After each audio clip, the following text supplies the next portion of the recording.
Okay, so I'd like to just kick in with a question about how does the LGA incorporate circular principles into the different things that you do?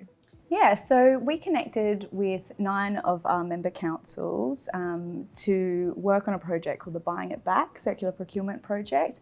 We were lucky enough to partner with Green Industries South Australia, and through that project we were looking at leveraging councils' procurement capacity of recycled content. So I imagine that kind of project could be quite impactful. Can you tell me what kind of barriers that were faced when rolling out that project and trying to build the circular economy into procurement? There was really a lack of understanding about what they could actually buy back that was existing on the market that contained recycled content materials. Bree, what were some of the outcomes that were achieved through that circular procurement project? So the 9 participating councils signed a memorandum of understanding committing to buy back recycled content material.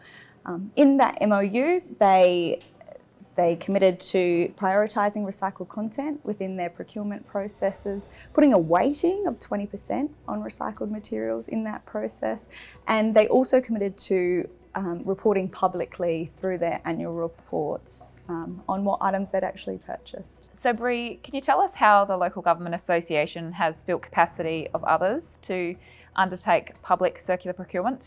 Yeah, so through sharing of information, we developed this company product tool and list, which contains a lot of useful, commonly procured items by councils. It's divided up into various sections, from road and construction materials to organics to playground equipment that contains recycled content. And then from there, that's been shared not only with the councils here within South Australia, but interstate. And what would be your first advice for others looking to undertake circular procurement? Connecting with others, not only within your organisation, but more broadly, is a really, really beneficial option. And what does success look like from a circular public procurement perspective for you? For me, I think it's really kind of expanding this idea of what value for money actually means. I think for a long time, value for money has always meant the lowest cost option. I think for local government and this project, it's that understanding of what the costs associated with the yellow bin and the collection of the yellow bin and buying back the materials in it, and how that is actually a whole of life waste management cost. Yellow bins for councils is a large cost for collection and management within the community.